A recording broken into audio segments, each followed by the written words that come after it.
Let's kick things off. What do you want to kick things off with? Well, definitely. The Coutts nightmare, isn't it?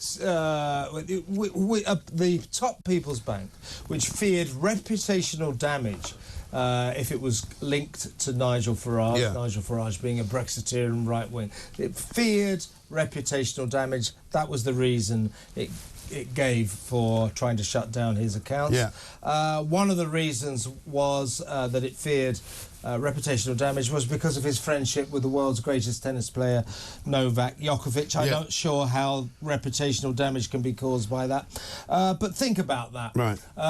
If we are linked to this guy who's friends with Novak Djokovic, we will suffer irreparable... Is it Djokovic? Yeah. It's Djokovic. No, it's not Djokovic. Djokovic. It's Djokovic. No, it's not. It's definitely Djokovic. They're telling me from behind the glass. Okay, 0344 499 1000. Is it Djokovic or Djokovic? Why are you asking people to ring in to tell you you're pronouncing something wrong? Well, anyway, look, here's the point. I want to ruin your show, so you get lots of people ringing in. No, you can't. Nobody can ruin my show. The point is...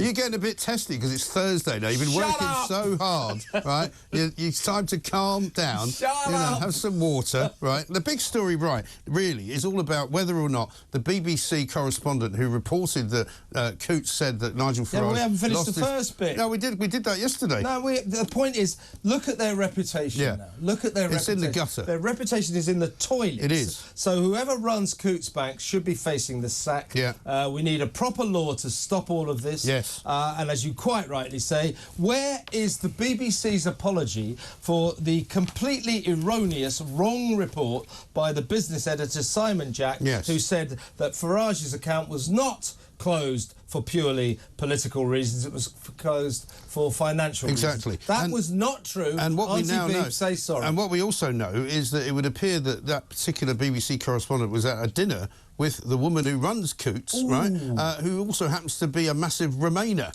Now, was there a now Nigel Farage is asking the question, was there a conversation that took place that very evening before that story came out between somebody who should have had a duty of care to their clients and a BBC journalist? Yeah, and he's the BBC's business editor. He should know that it's not true to suggest that anyone who has an account with Coutts has to have at least £1 million.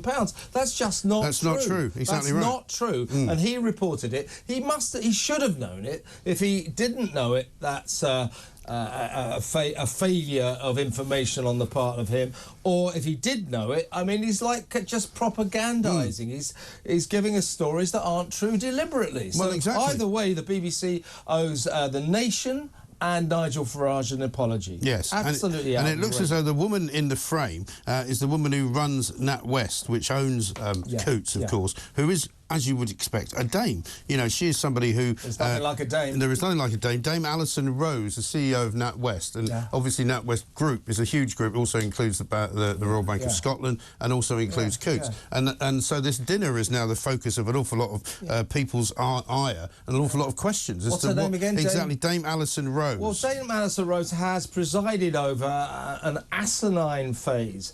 Absolutely ridiculous, biased, politically charged situation where she has got rid of, or tried to get rid of an account by somebody just because of his political beliefs, and talks about fearing for their reputational damage. Look at where she has taken the reputation of the alleged top People's Bank right down into the toilet. There's another woman... incompetent, asinine hopelessness. Exactly right. There's another woman whose name is in the frame, and she is one Camilla Stowell, who is the MD of Coutts, right?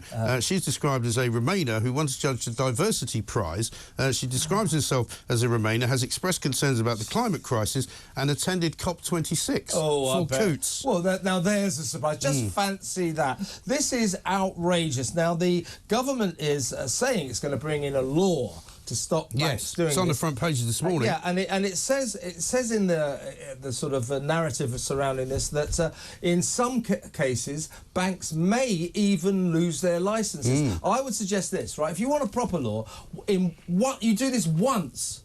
you lose your licence. Then it will stop it. Yes. One time, you lose your licence. So stop doing this or you're out of business. Just stop banking. Just stop banking at I think Coutts. that's the new and slogan. If you're banking at Coutts, everyone, think about this bank you put your money with. They're a bunch of asinine morons. I mean, to be honest, this sounds a bit like when Robert De Niro banned Donald Trump from his restaurants, Nobu, and Donald Trump quite rightly said, well, that's OK, most of my supporters can't afford to pay $300 for a steak. I don't think there's that many people who are loyal viewers and listeners to talkTV who have got bank accounts at Coutts. Wasn't that it's easy to boycott Coutts. You don't have to have a bank account there. Boycott Coutts. But if you do have an account there, think very seriously about the people who are running this bank, because they are clueless idiots. Yes.